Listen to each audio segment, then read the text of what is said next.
Internal dialogue we constantly have in our head can make or break us. See, 90% of our actions is done by our subconscious mind.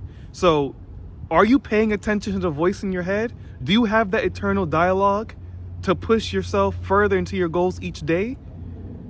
This eternal dialogue, or us talking to ourselves, can make or break us.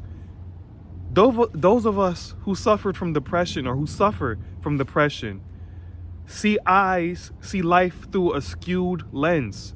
This lens is darker, gray clouds, rainy, gloomy, and it has you in the down in the dumps. Usually, when we have eyes, when we see life through this lens, there's an eternal voice that matches this voice, that action. There's an eternal voice that matches this circumstance. See, we really create our reality through what we see, how we live, and what we live through our subconscious mind and our thoughts.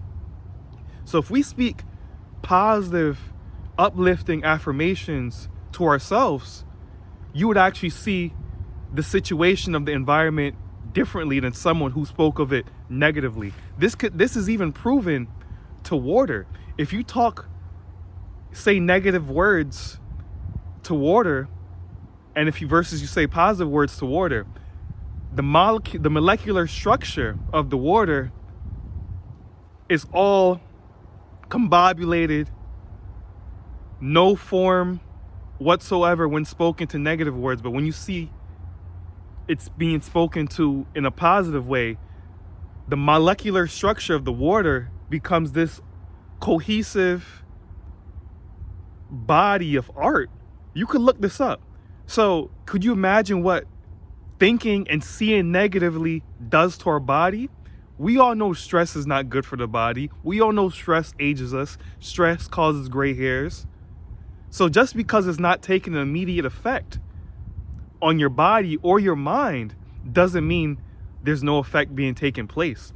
The eternal dialogue we have with ourselves is important, because once we observe and view these important dialogues we have with ourselves, then we be more conscious of the music we listen to. We be more conscious of the foods we eat. We be more conscious of how we speak to others and ourselves. But many of us are so caught up in the realm of what other people are doing. You don't want to stand out because you don't want to have your fingers pointed at you for saying you're that weird guy. You're that guy that's super, new age or spiritual or whatever the name they want to throw at you. What you think becomes your reality. If you see life as one big shithole, then that's what you're choosing to see. You're underestimating the power of selective seeing, selective hearing. People only choose what they want to see. People only want to respond what they want to respond to. So if you're like that in this real world, why don't you respond to how you feel when you tell yourself that, oh, I'm going to work out super hard today. I'm going to wake up, plan my day, and not take shit from anyone today. But the first time someone presses your buttons, your day is ruined. We don't hold ourselves to the standard that we should hold ourselves to. We always have to have someone holding us accountable. We always have to have someone watching us, which is nothing's wrong with that. But people rely on external motivation and don't rely on intrinsic motivation. We all have intrinsic motivation, but we all have to find the buttons to keep us going. We all have to find the buttons to keep us rolling. We may get on our feet, but that eternal voice, that intrinsic motivation is still within us. We can't let the external world quiet our eternal reality. The external world is just a reflection from your inside world. So when you see certain things on the outside, even on your algorithm, on your social media website, what you choose to scroll, what you choose to see, This is all by your doing. This is all by you engaging in a certain context you want to engage in. If you think the world is super hypersexualized and all you're seeing is nude chicks, that's because you're tuned in to that content. If you're tuned into sports and your real life revolves around sports, and you see social media as a distraction because all they show you is sports, no, the algorithm is doing its job to keep you on the app, to keep you scrolling. So we can't let this external reality define how we feel eternally. It should happen in the opposite manner. The eternal reality determines our external. Because once you feel like you have the keys, once you have the confidence, once you have the game plan, once you have the drive to execute and deliver, there's nothing outside of you. There's nothing in this external plane that could stop you from delivering. It's important to talk to yourself because when no one else is there, you have yourself. You was born into this world and you was born with some value inside of you. Not all of us gets to present the value that we have within to the world due to lack of confidence, lack of guidance, lack of know-how, or you just feel comfortable being in the shell.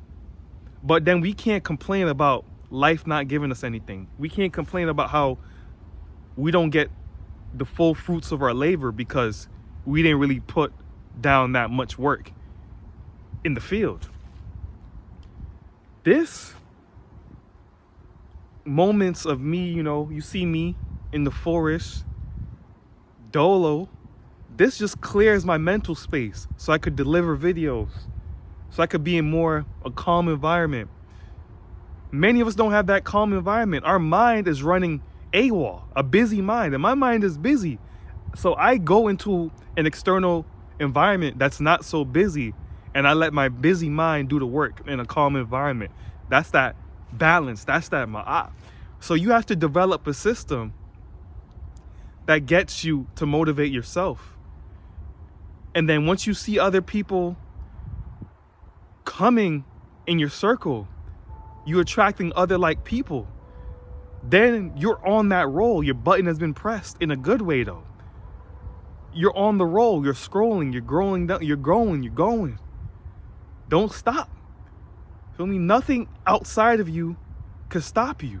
Only you could stop you.